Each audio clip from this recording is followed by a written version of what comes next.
అవును మీ ఏసీపీకి ఇచ్చిన మీ ఏసీపీకి ఇచ్చిన అని చెప్పి చెప్పు లేదని చెప్పు మీ ఏసీపీ మీ కోఆర్డినేషన్ లేకపోతే మేమేం చేయాలి మీకు మీ ఏసీపీకి కోఆర్డినేషన్ లేకపోతే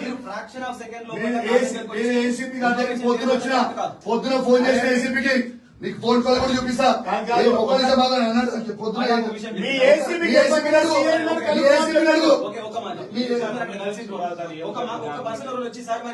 చెప్తానే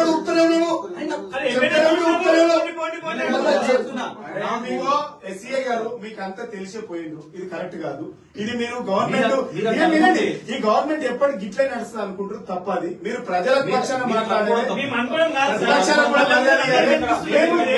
మేము పార్టీ లీడర్ 50 మంది మీ కాల్ కట్ట సార్ కంప్లైంట్ ఇస్తామంటే నేను బిజీగా ఉన్నా నేను బిజీ ఉన్నా అని చెప్పలేదు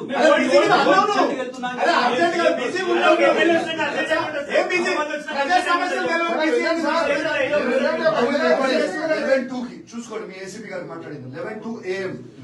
తీసుకో రికార్డ్ చేసుకోండి అమ్మా 11 to AM కి నేను కాల్ చేసిన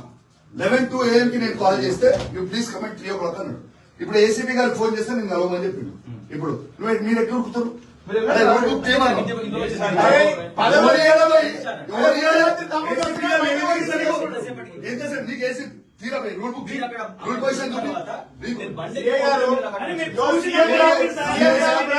శాశ్వతం అనుకోకి ముచ్చట చెప్తున్నా ఇది మా మనసులో పడుతూ చెప్తున్నా నువ్వు డ్యూటీ చేయాలి నువ్వు గుర్తు పెట్టుకో బ్రదర్ అటువంటి చెప్తా నీ సంగతి టైం వచ్చినప్పుడు పిటిషన్ టైం వచ్చినప్పుడు చెప్తాను సంగతి ఎటు పోతాడు మన గవర్నమెంట్ రాకుండా రాడా అయింది ఎటు పోతాడు చిన్న విషయం ఎందుకు